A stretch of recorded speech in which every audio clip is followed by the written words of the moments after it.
నమస్కారం జీవనరేఖ కార్యక్రమానికి స్వాగతం. తెలుగు రాష్ట్రాల్లో ఎంతో మంది రోగులకు ఆయుర్వేదంలో అత్యుత్తమ చికిత్సను అందిస్తోంది కపిల్ ఆయుర్వేద చికిత్సాలయం.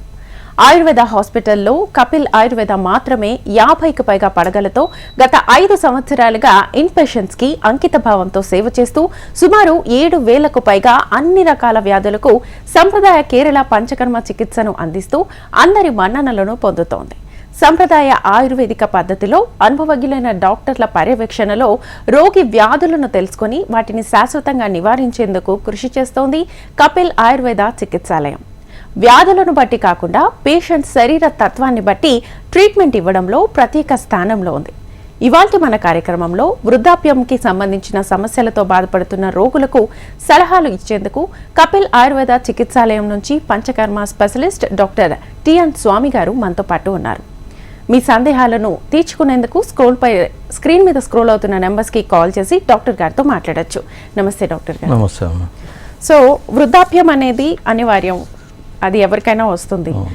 ప్రధానంగా ఏ ఏజ్ నుంచి వృద్ధాప్యం అని తీసుకోవచ్చు మనం? అయితే ఇప్పుడు వృద్ధులలో ప్రపంచవ్యాప్తంగా వృద్ధుల సంఖ్య బాగా పెరుగుతుంది. అంటే కాకపోతే హెల్త్ అవేర్నెస్ మూలంగా కావచ్చు, వాళ్ళు తీసుకునే ప్రికాషన్స్ మూలంగా కావచ్చు. ఇంతకుముందు 60-70 పైన వాళ్ళనే మనం వృద్ధులు అనేవాళ్ళము.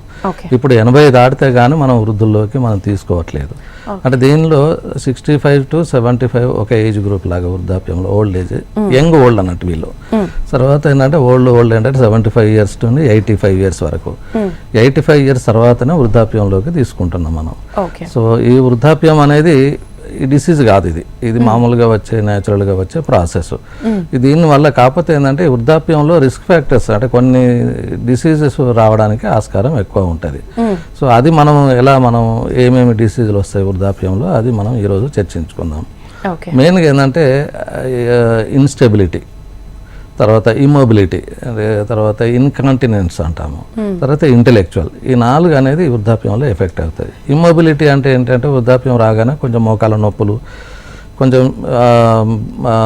బలహీనత కూడా ఏర్పడి ఏంటంటే వాళ్ళు ఎక్కువ దూరం కానీ ఎక్కువ ప్రయాణాలు కానీ ఎక్కువ ఇంటి బయటకు వెళ్ళడం కానీ ఉండదు. కాబట్టి అది ఒక ఇమ్మొబిలిటీ కింద తీసుకోవచ్చు. ఇన్స్టెబిలిటీ అంటే ఏంటంటే ఈ వృద్ధాప్యంలో పడిపోయే అవకాశాలు ఎక్కువ ఉంటాయి.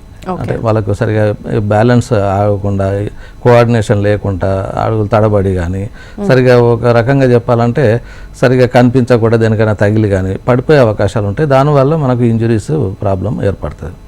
ఇన్కాంటినెన్స్ అంటే మనకు స్త్రీలలో కానీ పురుషులలో కానీ దానికి మూత్రంని మనం ఆపుకోలేకపోవడం దాన్ని ఇన్కాంటినెన్స్ అంటాము. అంటే యూజువల్గా అర్జెన్సీ అనేది ఎక్కువ ఉంటుంది, అంటే స్ట్రెస్ మూలంగా కంట్రోల్లో ఉండదు. సో దాని మూలంగా కొంత సఫర్ అవుతూ ఉంటారు. తర్వాత ఇంటెలెక్చువల్, ఈ 80 years 70 years దాటిన తర్వాతనే కొంచెం బ్రెయిన్ అనేది సింక్ అవుతూ ఉంటుంది, కొంచెం సెల్స్ కూడా డెత్ అవుతుంది, బ్రెయిన్ సెల్స్. దాని ఆల్జీమర్స్ డిసీజ్ అనేది ఇప్పుడు వస్తుంది. సో దాని మూలంగా ఏంటంటే వాళ్ళకి ఈ ఇంటెలెక్చువల్గా కొంచెం ఈ మెమరీ లాస్ అనేది, ఆల్జీమర్స్ డిసీజ్ అనేది బ్రెయిన్ ఇన్వాల్వ్మెంట్ ఉంటుంది డిజార్డరు. దానిలో ఏంటంటే తొందరగా లాస్ ఆఫ్ మెమరీ, తర్వాత ఇన్కోహరెంట్ కానీ ఇన్కోఆర్డినేషన్ కానీ, అది సరిగా ఇప్పుడే ఏదో మాట్లాడతారు, ఓరియంటేషన్ కూడా కొంచెం డీవియేట్ అవుతూ ఉంటుంది, మాట్లాడింది సంబంధం ఉండదు ఒకదానికొకటి. తర్వాత తొందరగా ఇక్కడ ఇది పెట్టినాం వస్తువు, ఇది ఇక్కడ పెట్టినాం అనేది మర్చిపోతూ ఉంటారు. సరే ఇప్పుడు అది చిన్న ఏజ్లోనే వస్తుంది, బట్ యూజువల్గా ఏంటంటే మనకు ఆల్జీమర్స్ డిసీజ్లలో ఎక్కువ వచ్చే అవకాశం ఉంటుంది. ఇది మనకు ఈ ఓల్డ్ ఏజ్లలో ఈ 4, ఇది కాకుండా కూడా డెలీరియం డిమెన్షియా అనేది ఒక కంపల్సరీ ఇది వస్తుంది ఏజ్లో వచ్చిన తర్వాత. ఈ 2 కూడా బ్రెయిన్కి సంబంధించినవి. ఈ బ్రెయిన్ వీటి వల్ల ఏమవుతుంది అంటే వాళ్ళకు తొందరగా డెసిషన్ కూడా ఏమి ఉండదు, కొంచెం డిప్రెషన్లోకి వెళ్తూ ఉంటారు. హాలుసినేషన్స్ అని ఒక్కోసారి వాళ్ళంతా వాళ్ళే మాట్లాడుకుంటూ ఉంటారు. So depression in the sense ఎట్లా అంటే ఏజ్ రిటైర్మెంట్ లైఫ్ అని వచ్చిన తర్వాత కొంచెం ఇన్సెక్యూర్ ఫీల్ అవుతూ ఉంటారు, డిప్రెషన్లోకి వెళ్ళిపోతూ ఉంటారు. అంటే నన్ను ఎవరు పట్టించుకోవట్లేదు అన్నది కొంత. తర్వాత ఇంకా చాలా కారణాలు కూడా మనకు డిప్రెషన్లోకి వస్తాయి, అది తర్వాత చర్చించుకుందాం. అలాగే ఇంకా ఈ ఓల్డ్ ఏజ్లో వచ్చేది ఏంటంటే మనకు రెగ్యులర్ డిసీజెస్ కూడా, డయాబెటీస్ కానీ, హైపర్ టెన్షన్ కానీ, హార్ట్ ప్రాబ్లమ్స్ కానీ, తర్వాత మగవాళ్ళలో అయితే మనకు బినైన్ ప్రోస్టేట్ హైపర్ట్రోఫీ అని ప్రోస్టేట్ గ్లాండ్ ఎన్లార్జ్ మూలంగా ఏమవుతుంది అంటే వాళ్ళకి ఇన్కాంటినెన్స్ అనేది వస్తూ ఉంటుంది. అంటే మాటికి మూత్రం వెళ్ళాల్సి వస్తూ ఉంటుంది, రాత్రి కూడా ఎక్కువసార్లు మూత్రానికి లేవాల్సి వస్తూ ఉంటుంది. అలాగే కంట్రోలింగ్ ఉండదు, ఆడవాళ్ళలో కూడా కంట్రోల్ ఉండకుండా కొంచెం ఈ బ్లాడర్ ప్రాబ్లమ్స్ మొదలవుతాయి ఈ ఏజ్ లోపల. కొంత స్త్రీలలో మెనోపాజల్ ఈ ప్రాబ్లమ్స్ కూడా ఏజ్ స్త్రీలలో కూడా వస్తూ ఉంటాయి. తర్వాత ఏంటంటే ఇప్పుడు ఆర్థరైటిస్ అవి కూడా మొదలవుతాయి. అంటే వాళ్ళు అది కొంచెం ప్రికాషన్స్గా ఉంటే పర్వాలేదు, కానీ ఒబేస్ ఉన్న వాళ్ళలో కొంచెం తొందరగా వచ్చే అవకాశాలు ఉంటాయి. దాని మూలంగా ఏంటంటే వాళ్ళు ఎక్కువ స్టెప్స్ ఎక్కలేరు, నడవలేరు. తర్వాత జాయింట్లలో స్వెల్లింగ్ రావడము, ఈ ఆర్థరైటిస్ ప్రాబ్లం జనరల్గా ఈ ఓల్డ్ ఏజ్లో 50 ఇయర్స్ దాటిన తర్వాతనే మొదలవుతున్నవి. కొంచెం ఒబేస్ ఉన్న వాళ్ళలో, ఇంకేదైనా ఇతరత్ర డిసీజెస్ ఉన్న వాళ్ళలో ఇంకా కొంచెం తొందరగా ఈ ఆర్థరైటిస్ వచ్చే ప్రమాదం ఉంటుంది. అలాగే స్లీప్ డిజార్డర్ కూడా, ఈ నిద్ర కూడా సరిగా పట్టదు, అంటే ఈ ఏజ్ లోపల సరిగా నిద్ర పట్టకపోవడం అనేది ఒక ప్రధాన సమస్య. అలాగే జీర్ణకోశ సంబంధించినవి కూడా కొంచెం అజీర్ణంగా ఉండడము, తర్వాత హైపర్ ఎసిడిటీ ప్రాబ్లము, ఈ కాన్స్టిపేషన్ ప్రాబ్లము ఓల్డ్ ఏజ్లో ఎక్కువ అవుతుంది. ఎందుకంటే కొన్ని డిసీజ్ మూలంగా కావచ్చు, లేదంటే పెరిస్టల్ మూవ్మెంట్స్ కొంచెం తగ్గిపోతాయి. సో దానికి కాన్స్టిపేషన్ మూలంగా కూడా వాళ్ళు స్ట్రెస్తోని కనుక మోషన్ పాస్ చేసినట్లంటే కొన్ని ప్రాబ్లమ్స్, పైల్స్ కానీ, ప్రొలాప్స్ ఆఫ్ ద రెక్టమ్ కానీ, ఇలాంటి సమస్యలు ఓల్డ్ ఏజ్లో ఉత్పన్నమవుతాయి. దీనికి సరైన అంటే కొంచెం తొందరగా డాక్టర్ సలహా తీసుకున్నట్లయితే మనకు కాన్స్టిపేషన్ ప్రాబ్లము డైట్లో చేంజెస్ చేసుకోవచ్చు. కొన్ని ఆయుర్వేదిక్ పద్ధతుల ద్వారా కూడా, ఆయుర్వేదిక్ మెడిసిన్స్ ద్వారా కూడా ఈ కాన్స్టిపేషన్, జీర్ణకోశ సమస్యలు కూడా మనం తగ్గించుకోవచ్చు. Okay okay. సో మీరు చెప్పిన ఈ వ్యాధులన్నీ కూడా అందరూ కూడా ప్రిపేర్ అయిపోయి ఉంటారు. ఎవరైనా కామన్ గా చెప్తారు, పెద్దవాళ్ళం అయిపోయాం కదా, వస్తూ ఉంటాయి అని చెప్పేసి. ఈ మీరు పంచకర్మ చెప్పారు, ఇప్పుడు ఈ ట్రీట్మెంట్స్ అన్ని చెప్పారు. వయసులో ఉన్నప్పటి నుంచి ఏమైనా ప్రికాషన్స్ తీసుకుంటే వీటిని తగ్గించుకోవచ్చు? తప్పకుండా అండి. పీరియాడికల్గా డాక్టర్ సలహా మేరకు కనుక పంచకర్మలు కానీ ఆయుర్వేదిక్ డాక్టర్ని సంప్రదించి రెగ్యులర్ పీరియాడికల్ చెకప్ కొరకు వెళ్ళినట్లయితే ఈ పంచకర్మలు తీసుకోవడం వల్ల మనము స్లోనెస్ ఆఫ్ ద డిసీజెస్, ఈ ప్రాబ్లమ్స్ రాకుండా మనం కొంతవరకు ప్రోగ్రెస్ను అరికట్టవచ్చు, ఈ డీజనరేషన్ ఇవన్నీ కూడా తగ్గించుకోవచ్చు. అందుకని ఆయుర్వేదికలు ఏం చెప్పారంటే దినచర్య అనేది ఒకటి చెప్పారు. అంటే డైలీ యాక్టివిటీ ఎలా ఉండాలి, ఆ తర్వాత ఋతుచర్య, సీజనల్గా మనం ఏమేమి చేయాలి, ఇవి చేయడం వల్ల ఏంటంటే మనం ఏజింగ్ ప్రాసెస్ అనేది కొంచెం డిలే చేసుకోవచ్చు. కొంతమంది 80 ఇయర్స్లో కూడా యాక్టివ్గా ఉంటారు, బాగా పనులు చేసుకుంటూ ఉంటారు. సో ఈ ప్రికాషన్స్ కొంచెం హెల్త్ ఇష్యూస్, హెల్త్ అవేర్నెస్ కనుక ఉంటే మనం రాకముందే కనుక మనం రెగ్యులర్ చెకప్కు డాక్టర్ దగ్గరికి వెళ్ళి ఆ సలహా తీసుకున్నట్లయితే చిన్న ఇప్పుడు మనకు స్నేహస్వేదాలు చేసినా కానీ కొంతవరకు ఆర్థరైటిస్ ప్రాబ్లం తగ్గించుకోవచ్చు. అలాగే వస్తిపరమ ఇలాంటివి, ఎందుకంటే ఈ ఏజ్ గ్రూప్లలో ఏంటంటే వాతదోషం అనేది ప్రధానం. వాతదోషం ప్రధానంగా ఉంటుంది కాబట్టి దానికి వస్తికర్మ అనేది దానికి సరి అయిన యూనిక్ ట్రీట్మెంట్ అది.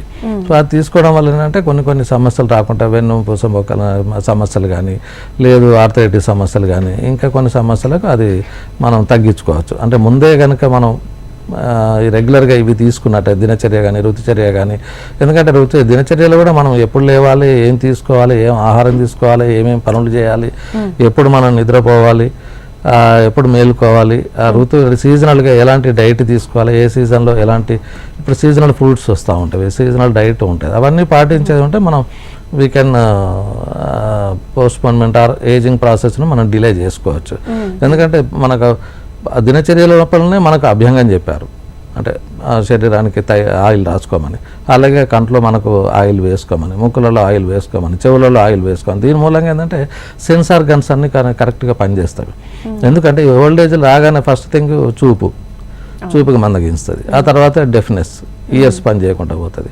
సో కొంచెం బ్రెయిన్ ఈ ప్రాబ్లమ్స్ మొదలవుతూ ఉంటాయి, ఈ ఇంటెలెక్చువల్, ఇవన్నీ కూడా మనం రెగ్యులర్గా ఏవైతే మనకు పెద్దలు కానీ శాస్త్రాలలో వేల సంవత్సరాల కింద చెప్పిన ఇవి కానీ పాటించేది ఉంటే మనకి ఇలాంటివి ఉండే సెన్స్ ఆర్గన్స్ కరెక్ట్గా పనిచేస్తున్నవి, మైండ్ కరెక్ట్గా పనిచేస్తున్నది అన్నప్పుడు చాలా డిసీజెస్ను మనం ప్రివెంట్ చేసుకోవచ్చు. ఆయుర్వేదిక్ ఎయిమ్ అండ్ ఆబ్జెక్టివ్సే స్వాస్థ్య రక్షణమని ఆతరస్య పరమశమనమని చెప్తాం. అంటే హెల్తీగా ఉన్నవానికి హెల్తీ అనేది ఇంప్రూవ్ చేసుకుంటూ ఉండాలి, డిసీజెస్ వచ్చిన వానికి కూడా మనం ట్రీట్ చేస్తూ ఉండాలి. ఇది ఏం, ఎందుకంటే స్వస్థంగా ఉన్నాడు అని మనం వదిలేయడానికి లేదు.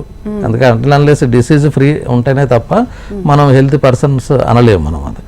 సో సమదోష సమాగ్నిచ్చ సమధాతు మలక్రియ అని మనకు కరెక్ట్గా చెప్పారు. అప్పుడే స్పిరిచువల్గా ఉండాలి, వాళ్ళకి దోషాలన్నీ కరెక్ట్గా ఉండాలి, తర్వాత అగ్ని అనేది కరెక్ట్గా పనిచేయాలి, మెంటల్గా కూడా కరెక్ట్గా ఉంటేనే అప్పుడే వాడు హెల్తీ పర్సన్స్ అని మనం చెప్పుకోవచ్చు. Okay okay. సో మీరు అన్న ఈ పంచకర్మ ట్రీట్మెంట్ అనేది మనం బైక్ కి కానీ కార్ కి కానీ ఎలా సర్వీస్ చేస్తామో బాగున్నప్పుడు మనిషికి కూడా బాగున్నప్పటి నుంచి పంచకర్మ ట్రీట్మెంట్ అనేది స్టార్ట్ చేయాలి అంటారు. ఏంటి బెనిఫిట్స్ ఏంటి అసలు? పంచకర్మ అనేది ఒక యూనిటీ టెక్నిక్ చెప్పిన డీటాక్సిఫికేషన్. అంటే బాడీలో అంతా టాక్సిన్స్ మనం ఏమేమో తింటూ ఉంటాం, ఎక్కడెక్కడ తిరుగుతూ ఉంటాం అలవాట్లతోనే కానీ అవన్నీ తిరగాలంటే బాడీలో టాక్సిన్స్ అని పేర్కొని పోతాయి. ఈ పంచకర్మ ద్వారా ఏంటంటే మనకు స్నేహస్వేదాలతోని మనము ఎక్కడెక్కడ బాడీలో ఏ భాగంలో ఉన్న విశేషన్ దోషాలు కానీ డిసీజెస్ని కానీ మనము కోష్టానికి తీసుకొస్తాం, అంటే స్టమక్లోకి తీసుకొస్తాం. అక్కడ నుండి మనం ఈ పంచకర్మ వామనం కానీ విరేచనం కానీ వస్తి కానీ నస్యం కానీ ఈ పంచకర్మలు చేసేది ఉంటే మనం దోషాలను ఎలిమినేట్ చేస్తాము. ఇట్ ఈస్ సేమ్ రీజన్ అంటే బాడీ స్ట్రెంత్ వస్తుంది, వీక్నెస్ అంతా తగ్గిపోతుంది, సెన్సార్ గన్స్ అన్ని కూడా కరెక్ట్గా పనిచేస్తాయి. సో ఈ పంచకర్మ వల్ల అది ఉపయోగము. చాలా మంది ఏంటంటే ఎందుకు చేసుకోవాలంటారు కదా, ఎందుకు అనుకుంటారు. కానీ డీటాక్సిఫికేషన్ చేసుకోవాలి బాడీని. మీరు అన్నట్టు సర్వీసింగ్ చేసినట్టుగా డీటాక్సిఫికేషన్ చేసినట్లయితే మనం కొన్ని డిసీజెస్ని ప్రివెంట్ చేసుకోవచ్చు. అది సో వచ్చిన వాళ్ళకి వేరే ట్రీట్మెంట్ కలిపి తీసుకోవచ్చు. అంటే ఇప్పుడు ఆల్రెడీ ఓల్డ్ ఏజ్లో వచ్చే కొన్ని సమస్యలకు మన దగ్గర అప్రోచ్ అయినప్పుడు దానికి ముఖ్యంగా కొన్ని జబ్బులు ఏంటంటే మనకు అడ్మిట్ అయి తీసుకోవాల్సిన ఇది ఉంటుంది. సో మనకు కపిల్ చికిత్సాలయమో మనకు చెంపాపేట బ్రాంచ్ అయినా లేదంటే కూకట్పల్లి బ్రాంచ్ అయినా హన్మకొండ బ్రాంచ్లో అయినా మనకి ఇన్పేషెంట్ ఫెసిలిటీ ఉంటుంది. సో దట్ ఏంటంటే డాక్టర్ పర్యవేక్షణలో డైట్ రిస్ట్రిక్షన్స్, మెడిసిన్స్, పంచకర్మ ఇవి చేయించుకున్నట్లయితే మనకు తొందరగా నయం అయ్యేది ఉంటుంది. ఇప్పుడు ఉన్న సమస్యలు ఏంటంటే ఏజ్ పెరుగుతూ ఉన్నది. అందరి పిల్లలు కూడా దాదాపు స్టేట్స్లలో ఎక్కడెక్కడో దేశాల్లో విదేశాలలో ఉంటున్నారు. వాళ్ళ దగ్గర డబ్బులు ఉన్నవి కానీ సమస్యకు పరిష్కారం దొరకట్లేదు. వాళ్ళకు ఏదో ఓల్డ్ ఏజ్లో ఉండడము, ఏదో సర్వీస్ హోమ్లలో లేకపోతే ఇంకేదో వేసుకుంటూ గడిపేస్తూ ఉంటారు. సో అట్లాంటి వాళ్ళు ఏంటంటే ఇక్కడ అడ్మిట్ అయ్యి తీసుకున్నట్టయితే రెండు విధాలుగా బెనిఫిట్ ఉంటుంది. ఓల్డ్ ఏజ్ హోమ్లో ఉన్న ఫీలింగ్ ఉండదు, ఎట్ ది సేమ్ టైం ఏంటంటే వాళ్ళకున్న ఎలిమెంట్స్ మనకు నయం చేసుకునే ఇది ఉంటుంది. సో అది నా సలహా. ఎందుకంటే ఎక్కడెక్కడో దూరంగా ఉన్న పిల్లలందరూ ఎక్కడో ఉంటున్నారు. తర్వాత ఈ మధ్య ఏంటంటే స్మాల్ ఫ్యామిలీస్ అయిపోయినవి, వాళ్ళని సరిగా అటెన్షన్ ఇవ్వలేకపోతున్నారు ఓల్డ్ ఏజ్లో.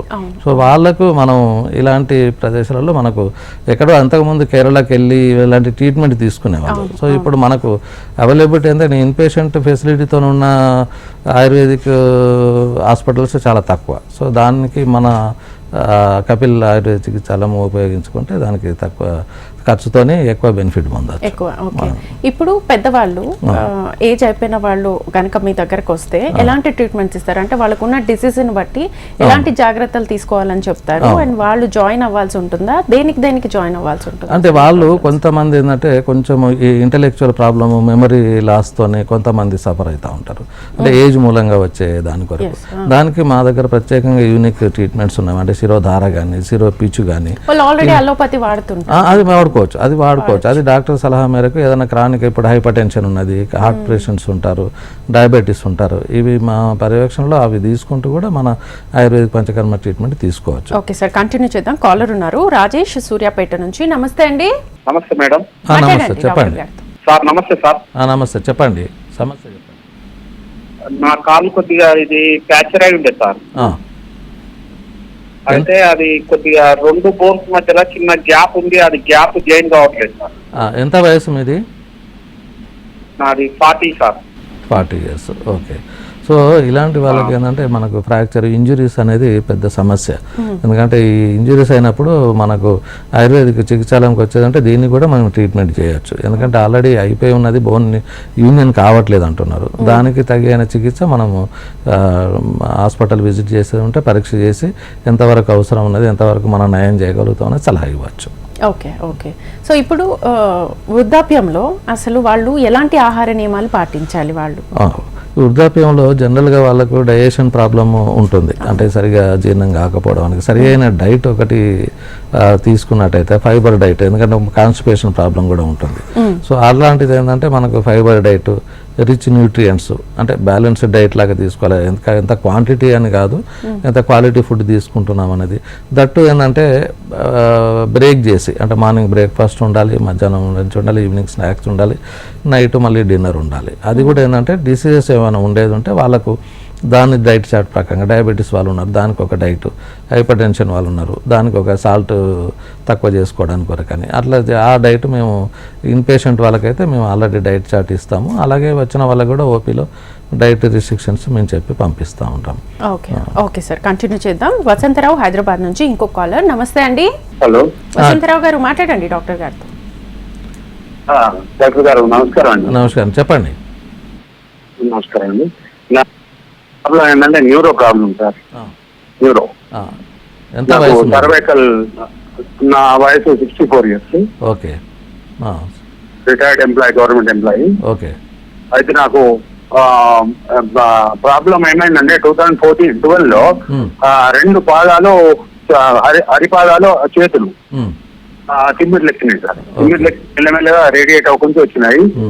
అప్పుడు నేను సర్వీస్ లో ఉంటే కొంచెం ఇబ్బంది జరిగింది, చాలా ఇబ్బంది జరిగింది.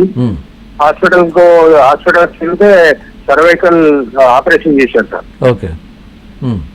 సర్వైకల్ ఆపరేషన్ చేసి 2 డిస్కులు C3, C4, C5, C6 2 డిస్కులు రీప్లేస్ చేశారు. ఓకే, రీప్లేస్ చేశారు. అప్పుడు కొంత తగ్గింది.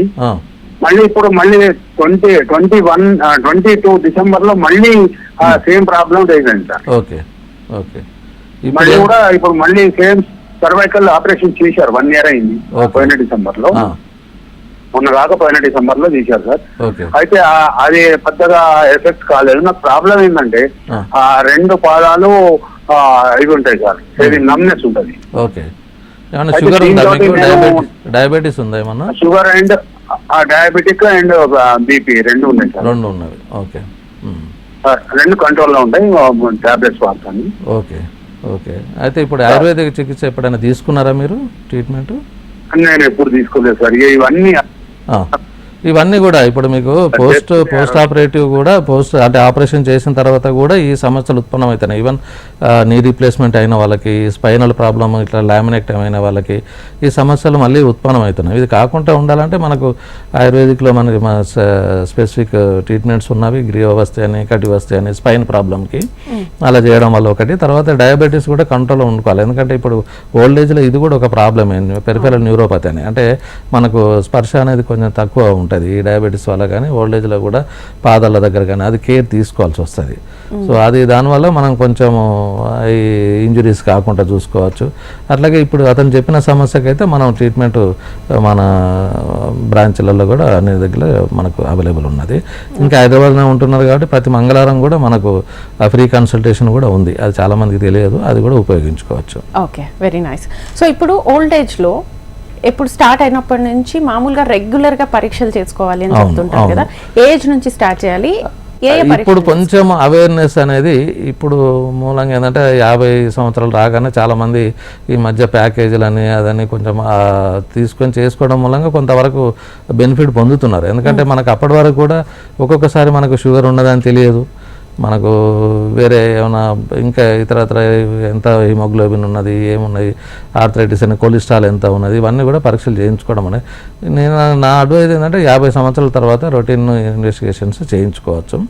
అలాగే స్కానింగ్ కూడా చేయించుకోవాలి. ఎందుకంటే ఏమైనా ప్రోస్టేట్ ఎన్లార్జ్మెంట్, మేల్స్లలో అయితే ప్రోస్టేట్ ఎన్లార్జ్మెంట్ ఏమైనా ఉందా అనేది కూడా మనకు ఈ చెకప్ తర్వాత మనకు జబ్బు వచ్చిన తర్వాత కూడా జనరల్గా ఒక్కొక్కసారి ఈ బ్రెయిన్ సిటీ స్కాన్ ఒకసారి తీయించుకోవడం మూలంగా కూడా కొంత ఏమైనా ప్రాబ్లమ్లు ఉన్నాయని తెలుస్తుంది. అలాగే ఇంకా కూడా రక్త పరీక్ష, మూత్ర పరీక్షల ద్వారా కూడా మనకు రొటీన్ సిబిపి, ఈఎస్ఆర్ అని, గౌట్ ఆర్థరైటిస్ కొరకైతే ఈ లివర్ ఫంక్షన్స్ కానీ లేకపోతే కిడ్నీ ఫంక్షన్స్ కానీ ఇవి చేయించుకోవడం మూలంగా ఏంటంటే ఏమన్నా జబ్బులు ఉంటే మనకు బయటపడతాయి. జబ్బులు వచ్చేదానికంటే ముందే చేయించుకుంటే కొన్ని తెలుస్తాయి. దాని మీద మనం ట్రీట్మెంట్ కనుక తీసుకున్నట్టయితే మనం దాన్ని ప్రివెంట్ చేసుకోవచ్చు. Okay okay. సో మీరు అన్నట్లుగా ఓల్డ్ ఏజ్ లో వచ్చే ప్రాబ్లమ్స్ ని ప్రివెంట్ చేయాలంటే ఏ ఏజ్ నుంచి కన్సల్ట్ అవ్వాల్సి ఉంటుంది, ఏ ఏజ్ నుంచి పంచకర్మ చేసుకోవాల్సి? యూజువల్గా అయితే మాకు పంచకర్మ ఈవెన్ బిగినింగ్ నుండే చెప్తాం మేము. అంటే ఇప్పుడున్న బిజీ లైఫ్లో చాలామంది అవాయిడ్ చేస్తూ ఉంటారు. కానీ కాకపోతే మనకు ఈవెన్ 30-40 ఇయర్స్ నుండే అంటే సమస్యలు దాదాపు ఉత్పన్నం అవుతున్నవి. కొంతమంది ఒబేసిటీ రావడము, డయాబెటీస్ రావడము, మెంటల్ టెన్షన్ ఉండడము, ఇవన్నీ స్ట్రెస్ మూలంగా చాలా జాబ్స్ కూడా అలాగే ఉన్నవి. ఈవెన్ సాఫ్ట్వేర్ పీపుల్కి ఏమైనా స్పైన్ ప్రాబ్లం రిలేటెడ్ ఇవన్నీ ఉన్న వాళ్ళు ఏంటంటే సమస్య ఉత్పన్నం కాకముందు కూడా కొంతమంది అవేర్నెస్తోనే ముందే వచ్చి ట్రీట్మెంట్ తీసుకుంటున్నారు. సో వాళ్ళకు కొంచెం ఎక్కువ బెనిఫిట్ ఉండే అవకాశం ఉంటుంది. నేను అనుకో 50 ఇయర్స్ తర్వాత ఆల్మోస్ట్ అందరూ అప్రోచ్ కావాల్సిందే డాక్టర్ను.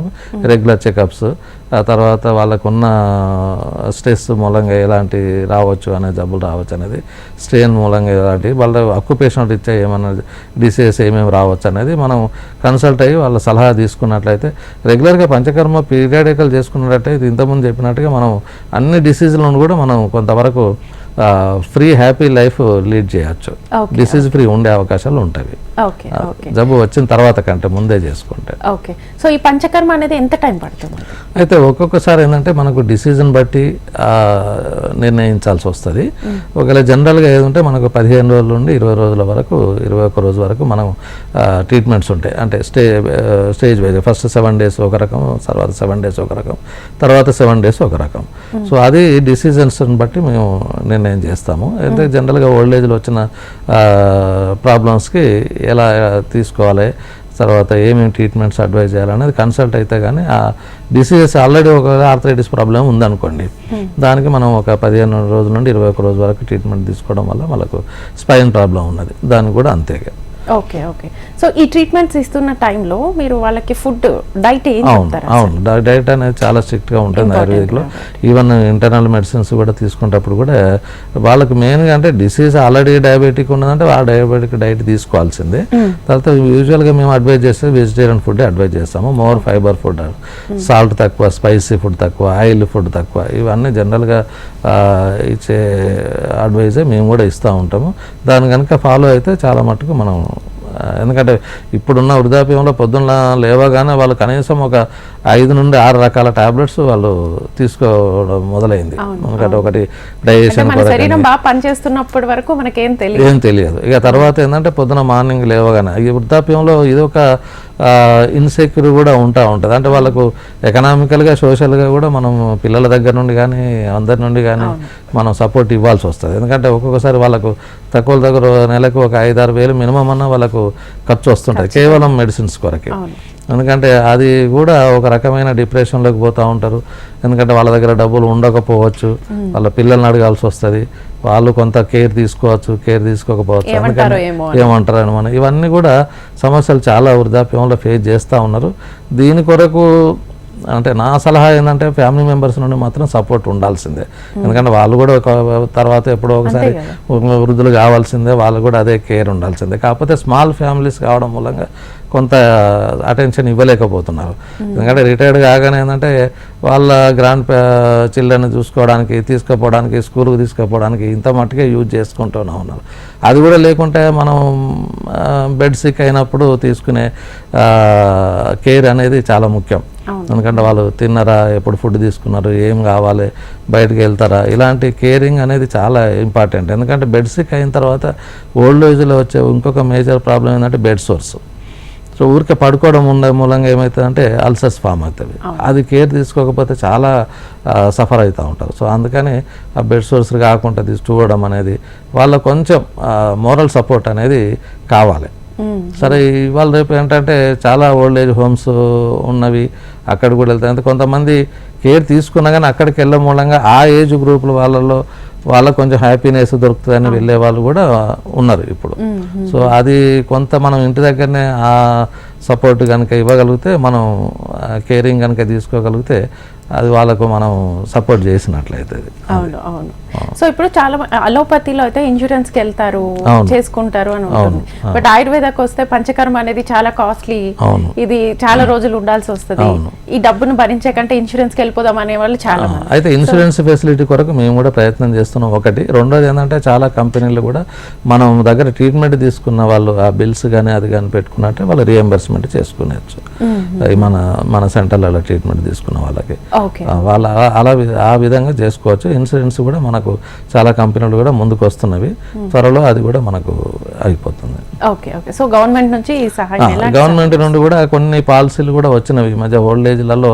అంటే సీనియర్ సిటిజన్స్ రైట్స్ ప్రొటెక్షన్ అనేది ఇంపార్టెంట్ అయిపోయింది. ఈవెన్ గవర్నమెంట్ నుండి కూడా కొంత పెన్షన్ ప్లాన్స్ అని, లేకపోతే ఈవెన్ ప్రైమ్ మినిస్టర్ కొన్ని ఫెసిలిటీస్ అదే సీనియర్ సిటిజన్స్కి వాళ్ళకు హెల్త్ పరంగా హాస్పిటల్ అడ్మిట్ అయినప్పుడు వాళ్ళకు ఎలాంటి ఫైనాన్షియల్ సపోర్ట్ చేయాలని చెప్పి తర్వాత గవర్నమెంట్ నుండి కూడా కొంత సపోర్ట్ వచ్చింది. ఈవెన్ మన అకార్డింగ్ టు లా యాక్ట్ కూడా అంటే చిల్డ్రన్ కంపల్సరీగా పేరెంట్స్ రెస్పాన్సిబిలిటీ టేక్ కేర్ చేయాల్సిందే, అదర్వైజ్ వాళ్ళను ఇది చేసుకునే రైట్ ఉంది.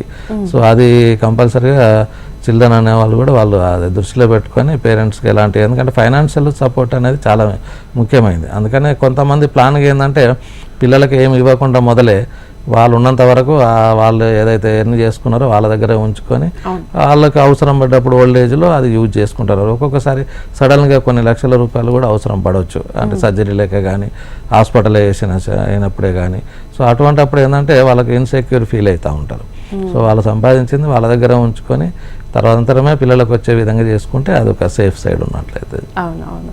సో చాలా మందిలో ఒక అపోహ ఉంది డాక్టర్, ఆయుర్వేదం అంటే వేడి హీట్ అయిపోతారు, బాడీ హీట్ అవుతుంది అని చెప్పేసి, అది నిజమేనా? ఏంటి ఎందుకు అలా? అది కొన్ని మెడిసిన్స్ మూలంగా వాళ్ళకు హీట్ అయ్యే అవకాశం ఉంటుంది. అంటే కొన్ని గోల్డ్ మెడిసిన్స్ ఉంటాయి, కొన్ని అది ప్రికాషన్స్తో తీసుకుంటే దానివల్ల ఎలాంటి ఇది ఉండదు, ఇబ్బంది ఉండదు.